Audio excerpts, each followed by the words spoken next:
What's up, everybody? It's your boy Brian, and today we have found out that Josh Alexander has made his decision as to which company to join, as well as Buddy Matthews injured during Grand Slam Australia. WWE also has a new SmackDown head writer and 2 matches announced for AEW's Revolution. All that and more in this episode, so let's get into it. Starting off with WWE's new head writer of SmackDown, which is also a previous head writer, which is Road Dogg Jesse James. Brian James. AJ Styles came to his defense for people that were talking trash about the last time he was a head writer for WWE.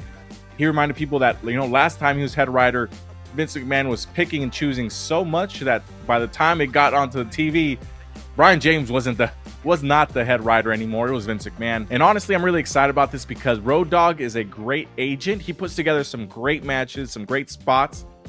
Being a head writer, he can put his fingerprints on a lot more stories. Of course, he's good at crafting promos. He's good at crafting memorable moments, as he did with Billy Gunn and the New Age Outlaws.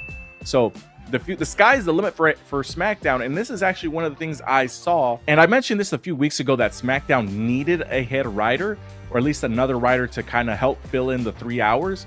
Right now, it kind of seems that there's a lot of spots that are just going to promos and vignettes and just but WWE needs to fill those with actual storylines as opposed to promos and vignettes. It just seems kind of like there's a little holding period. The tag team division is building up, but it needs that extra little push to kind of get it going. Same with the women's mid-card roster. It needs to get a little bit more important right now. Both the mid-card title on SmackDown is kind of lame. Shinsuke Nakamura is feuding back with LA Knight. After that feud kind of took a hiatus for a couple weeks. But even the women's mid-card title, there's not a lot going on. Chelsea Green still, I think, feuding with Michin. But other than them two, the division is pretty bare. There's not a lot of storylines going on. So we got to see some growth there. Of course, the women's tag team division was doing good, and that's kind of tailed off a little bit. But we'll see going forward, and hopefully Brian James brings some great ideas to WWE SmackDown. And also, this past weekend was AEW Grand Slam. We got to see some great matches, or lack thereof storytelling in these matches. It was kind of a weird show. It was kind of a weird thing online that you saw people complaining about the ring size. And one of those people complaining about the ring was none other than Buddy Matthews, who got injured during his entrance.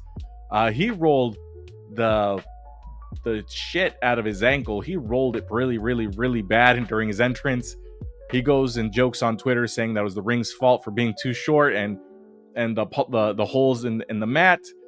All that stuff was kind of being made fun of over the weekend about AEW using not their own ring, using a smaller ring. But Buddy Matthews was injured. It is unknown if he's going to be out for a while. It looked like a really bad ankle sprain, but he was able to continue the match.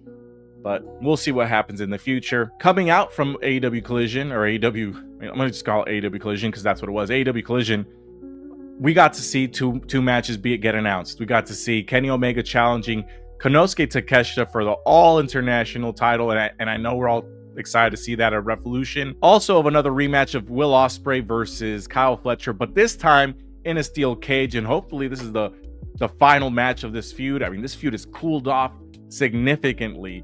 I remember coming out of the Continental Classic, this was one of the top feuds going on, and right now it's just ice cold. I know they just had a match, but to me this feud is just meaningless. It's just ice cold. Let me know what you guys think in the comments, because Kyle Fletcher was coming out as a superstar, as the future, and now he just seems like some other guy. AEW just, in my opinion, just killed his momentum moving forward, and hopefully he gets the win, because Will Ospreay does not really need the push here. If anything, it would be Kyle Fletcher, but I mean, it's everything kind of points that Will Ospreay will take the win here, but we'll find out at AEW Revolution in Los Angeles. We also have an update on Josh Alexander. He has been a free agent from TNA for quite a bit now, and he has finally made his decision. This is from Wrestling Observer Radio.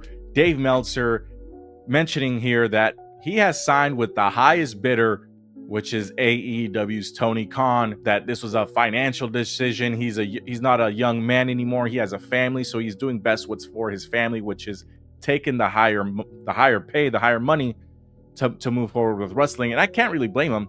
I mean, if Tony Khan's willing to pay you more, you're probably going to get more days off, and you're going to get paid more to do the same thing. Plus, when you do wrestle, your flights, your hotel, everything is covered. So you don't really have anything to really pay for outside of the norm, as opposed to the WWE, where you do got to pay certain things, out of pocket. On top of that, you're probably going to be being flown out every show, even if you're needed or not. In Tony Khan's world, over there's people that don't show up for a couple weeks and they just stay at home being with their family. So this is a win-win for Josh Alexander. The main question for Josh Alexander is, where's his spot in the landscape of wrestling, in AEW specifically? I don't see a spot for him. I mean, if you put him in the TNT title division to beat off, if you put him in the TNT title division to beat Daniel Garcia, I mean, then you're taking a new signee, a new talent to take an old talent spot, which I wouldn't really do currently when they're still trying to build up the OG stars of AEW. You can't really put him in the World Heavyweight Championship spot. There's a lot of people there already willing and deserving. He's just really in a difficult spot, unless you put him in Ring of Honor, which would be a demotion from TNA, I think it would be technically. Put him on developmental for AEW. I guess maybe you're trying to sell people on Ring of Honor Club, but I feel like the people that would have bought Ring of Honor Club already bought it. I don't think they're going to be getting new fans to buy Ring of Honor Club just to see Josh Alexander. That Jericho was a champion before, and I think all the people that would have bought it have it already. Athena's Ring of Honor champion, so she still has the title.